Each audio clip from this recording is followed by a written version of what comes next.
You may hear the beach in the background, but this place, Salt Creek, had the best shower I've had since we left home. The beach is just over those sand dunes, well, within a kilometre. And today's the 22nd September, Thursday. We're off for Mt Gambier. Okay, it's 3 o'clock and it's very windy, and we're halfway between Adelaide and Mt Gambier, and this is Salt Creek, the truck rest area and caravan park. There's the shop, flags.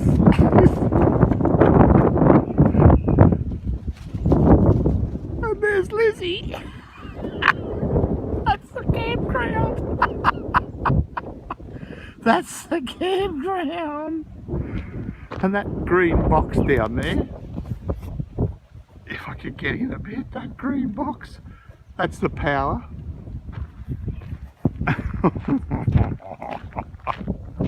This is unbelievable.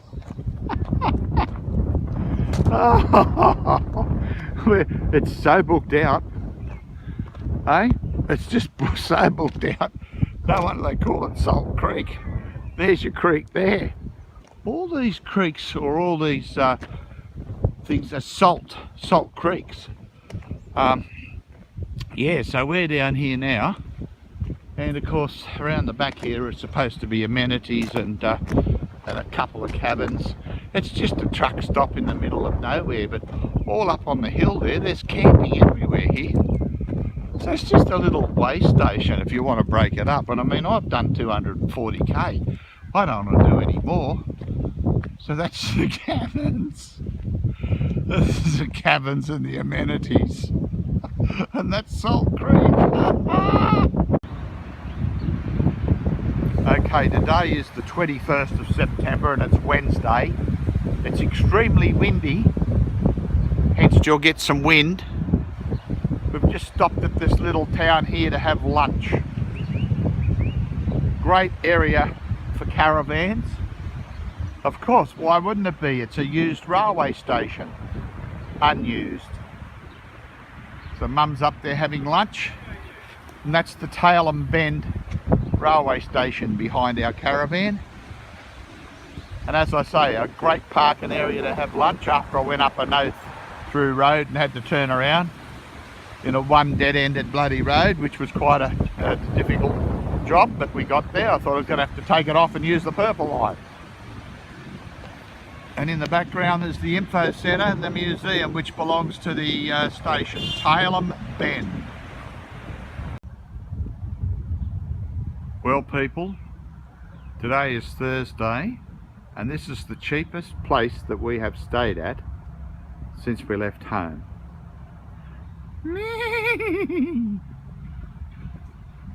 They're the horses' stables.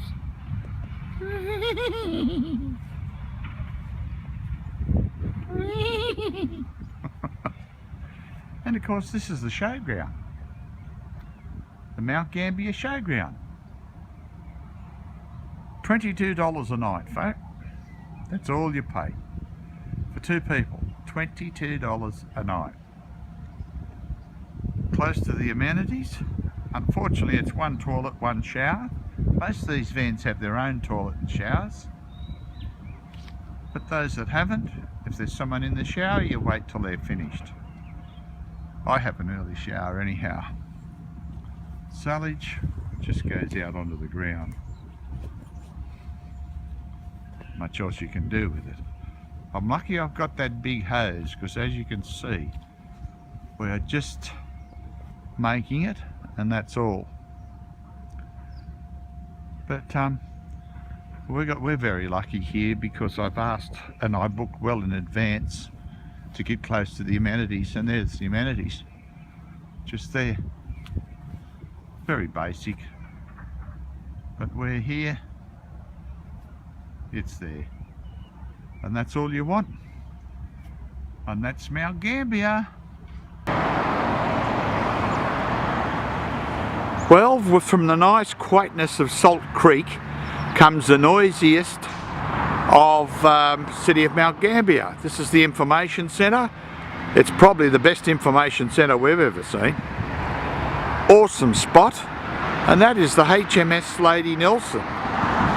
The real Lady Nelson, may I tell you. And now we're going inside the Information Bureau to have a look at a tour. And through those trees is our caravan.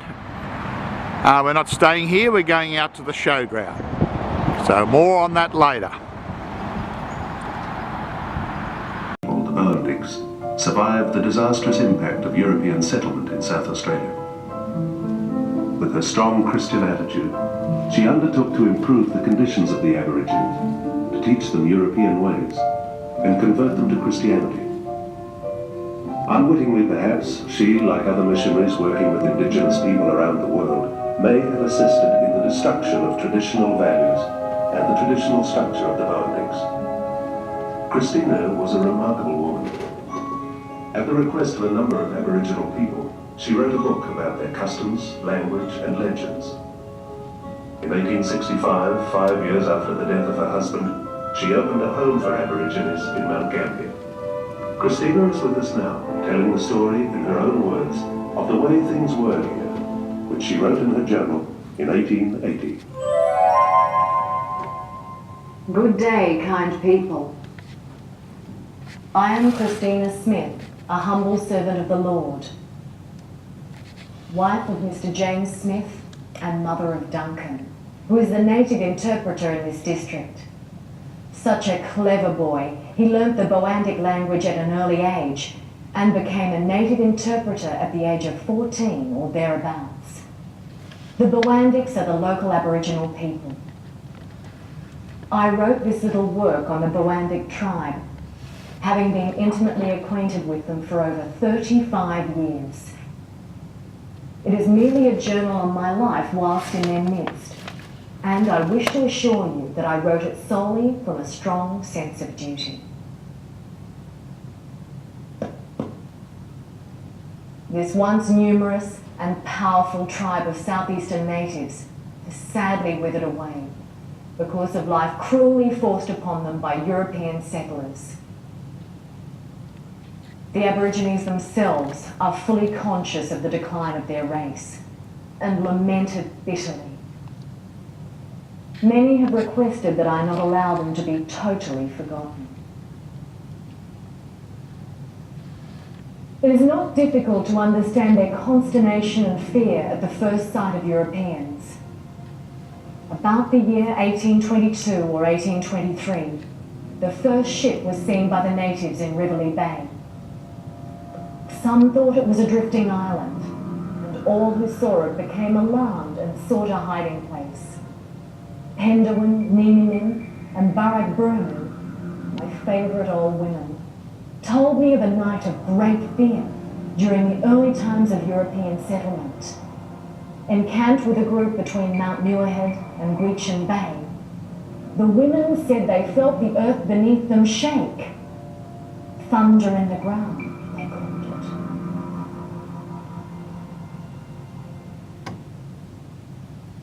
All were sure they would be killed. Even the birds were screaming with fear. When daylight came, they heard what they believed to be a ghost calling out. "Meh, meh." The terrifying sound continued. Filled with terror, the group peeped through the bushes. What they saw were creatures, the likes of which they'd never before encountered. Sheep, cattle, horses, and a bullock dray. The sound that had so terrified them was the bellowing of the cattle, which they interpreted as an expression of rage. Of course, once the natives grew accustomed to these animals, they regarded them as lawful game, fit to be hunted for food, just as kangaroos or emus were. However, many of the European settlers dispensed savage justice when their stock was killed. Disgusting! They hunted the Aborigines and shot them down like dogs. There is an opinion generally held among Europeans that the Aborigines of Australia are too low, intellectually and morally, to be either Christianised or civilised. Proof that this is entirely erroneous can be seen at several mission stations in South Australia, where, under God's blessing, the blacks have been greatly improved.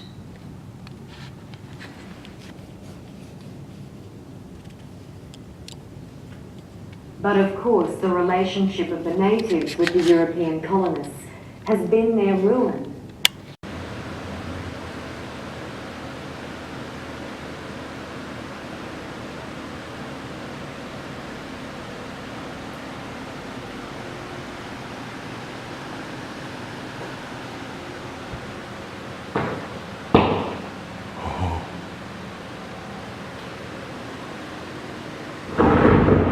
Shit.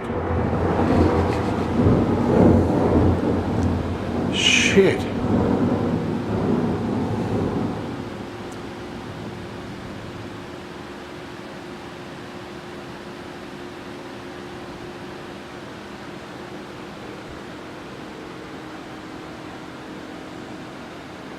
Frighten the bloody life out of me. God.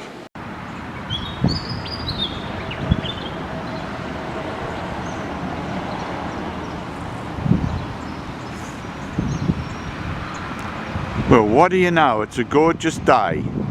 Sunshine. And Mum's off down here. We're going down to look at the Umberson sinkhole.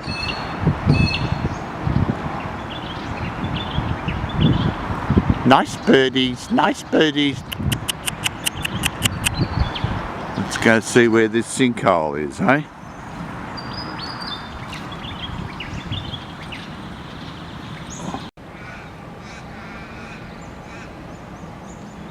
Wow, this is unbelievable. Unbelievable. It's a sinkhole.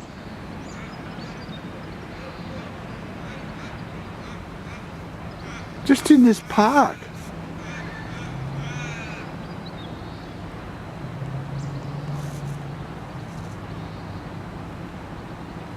I'll have to go and check this out.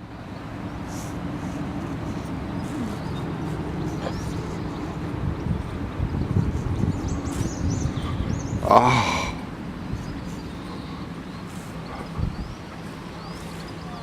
Wow, what a sinkhole.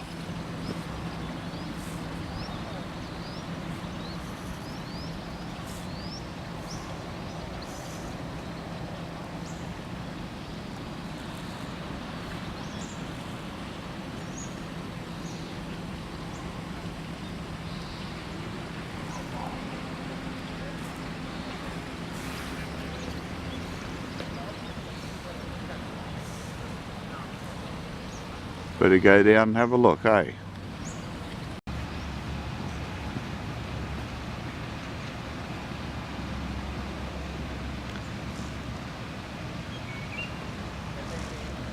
It's a lot deeper than what you think by looking at the video.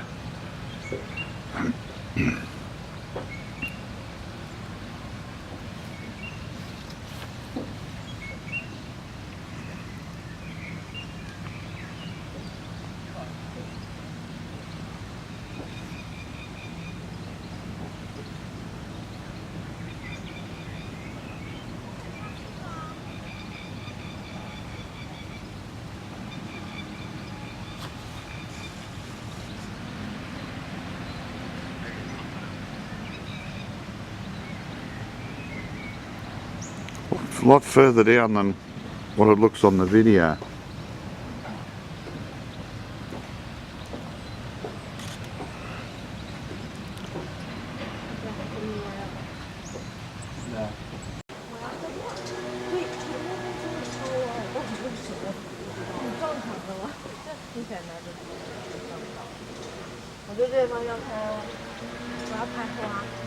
We're nearly at the bottom of it now. These caves in the stone that's around the outside's unbelievable.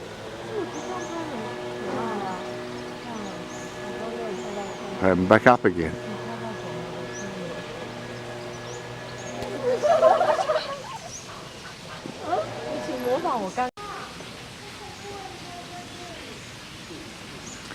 Unbelievable place.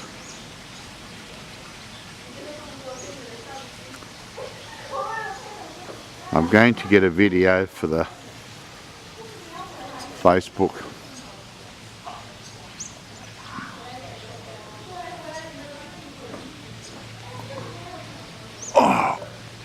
Oh, right above me. Oh.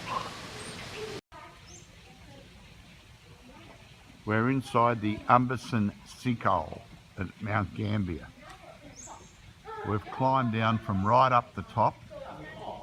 Oh Christ, listen to them chugging on big slopes. We've crawled down from right up there.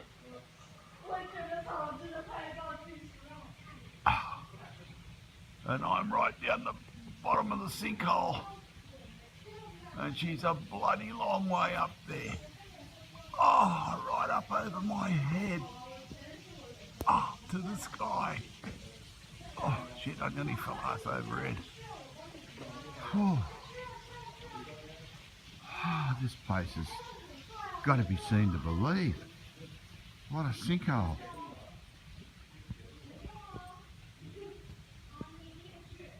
Yeah. Oh, it is so peaceful here. That's the landing up the top where we come in. And you saw behind me a minute ago the limestone of the sinkhole itself. And then when you come right down in here where we are, everything's so green.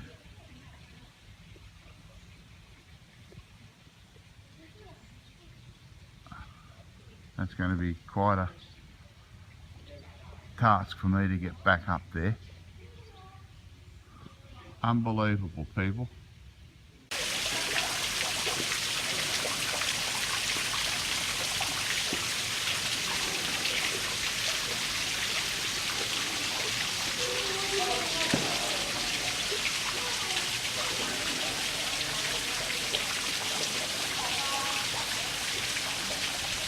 Beautiful, mum, eh? Busy. Unbelievable, isn't it?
Here's another cave, Engelbert or something, and you can walk right inside that, but I'm a bit reluctant to think that it might bloody cave in. I'm a bit worried about going in there.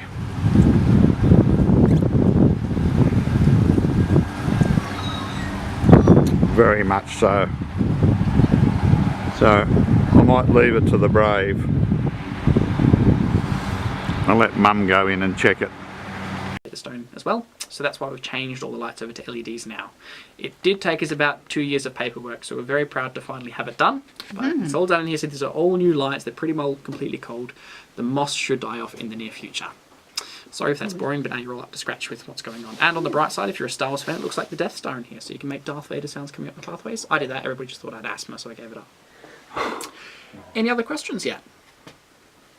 Did they find lots of good stuff in the rubbish? That's a really good question. They may have done and sold it on 1979 eBay, and we'd never know. So they probably... No eBay in 1979, I say. Okay, I've been corrected, but... Lucky to have a Commodore 64. Wars, 1979. Well, anyway, they had Star Wars. That's all that matters. Yes, they did. Just going back. I'm a big Star Wars fan. I used to make a lot of Star Wars jokes until I realised nobody was getting them, so I really cut them back. Anyway, no, so if you're in here by yourself, just your own ears ringing, which is pretty cool. In this case, I'm here talking the whole time, so I might leave you the ears ringing. We'll find out. Always the same temperature, just 16 degrees, which is really quite pleasant, I think. Especially during summer, it's like walking into the fridge, and most of the time in Mt Gambier, it's like walking into heaters. People take their jackets off. It's a fairly cold place, Mt Gambier. Anyway, most important feature probably is that we're a dry cave. No rain coming through our ceiling. We do have a lake down there, railings are damp, etc., but no stalactites. We're actually the only cave in our region that's like this, with over 1,000 discovered caves around us. So if you get a heap of rain, it won't fill up. No. It's a really easy question to answer. But a lot of people say that. They say, if you have a huge amount of rain, surely, but nope. Anything that comes into the sinkhole gets soaked up by the rubbish, and nothing comes through from above. It's really quite cool. Now again, we are the only cave that's like this, which is really quite strange, but I'll explain our best theories as to why in a minute. But I firstly just want to point out the sculpting on the walls. Have a look at these. This is all these wavy patterns. It looks like bacon behind my all the time. Crispy tofu. Try and go veg. This is created by a fluctuating water level. So where the lake meets the air, there's a very slight acidic reaction happening on just the top few centimetres of the water. As the lake's gone up and down over many, many years, eating in at different rates, it's what's given us these patterns. Now, it's a fairly simple process. This stuff looks really cool, but it's also actually really, really rare. This is a dry cave formation. If rain was coming through the ceiling, it would create flowstone, a crystallite formation that's very, very good at consistently covering this up. As far as I'm aware, this is the only cave in the region where you can go in and see this quality. Does that make sense? Okay, brilliant. Very interesting. I'm glad. Very interesting. If you want to take a few steps over to this side of the cabin, just stick out to the wall here, but have a look at our... Well, we finally got to what you call the Blue Lake. I think I've got the wrong lens on, people. Sure I have. Anyhow, there's Mum taking her photo, Yes. and here is the Blue Lake. She sent us to another place, another lookout, which was ridiculous. Nowhere near as good as this one. And that's the town's water supply. It came from a volcano. And down here is the pumping station. That's what pumps the town's water.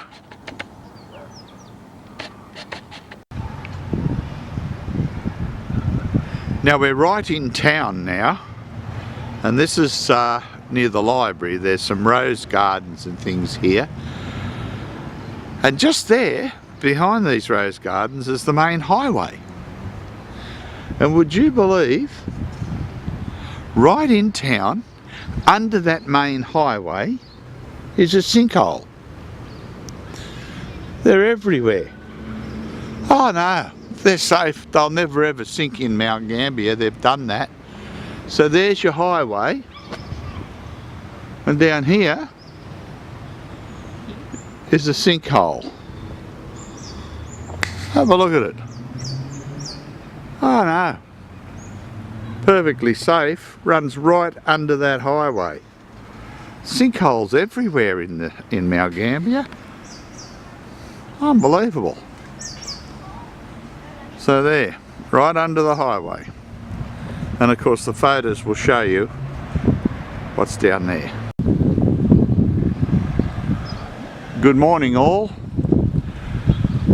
Well, we're in a little town called Penola, the home of where Miriam MacKillop comes from, who is now Australia's first and only saint.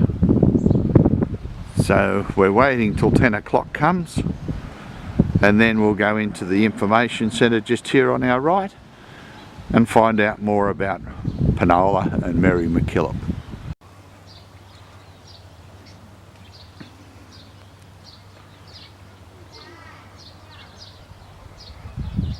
This is Petticoat Lane.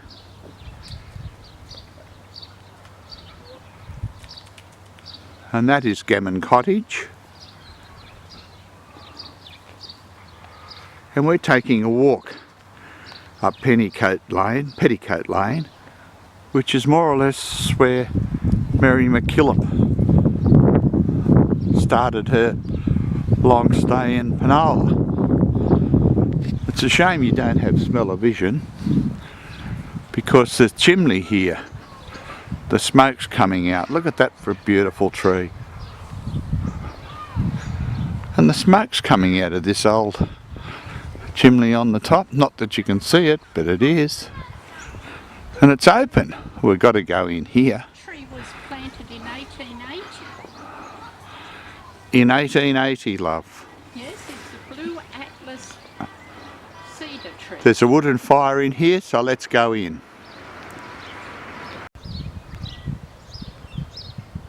Looks like the washing has just been done, doesn't it? Check out this place. That's Davidson's cottage, that one we just looked at. Have a go at this old place. Oh, kids. How hard was it living in those days? Get out of it, cat. Go on, piss off. Fucking thing. Fucking cats. Yes, well, back to the cottage. Take a photo now, of course. Alpacas do their poo in one spot. So there's a little pile of black pellets there.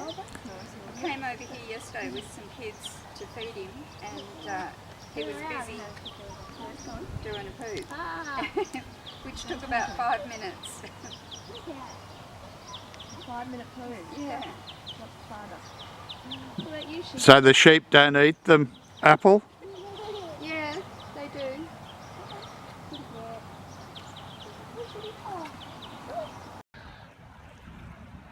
Okay, we've just left Mt Gambier for a little drive. It's a bit late in the afternoon.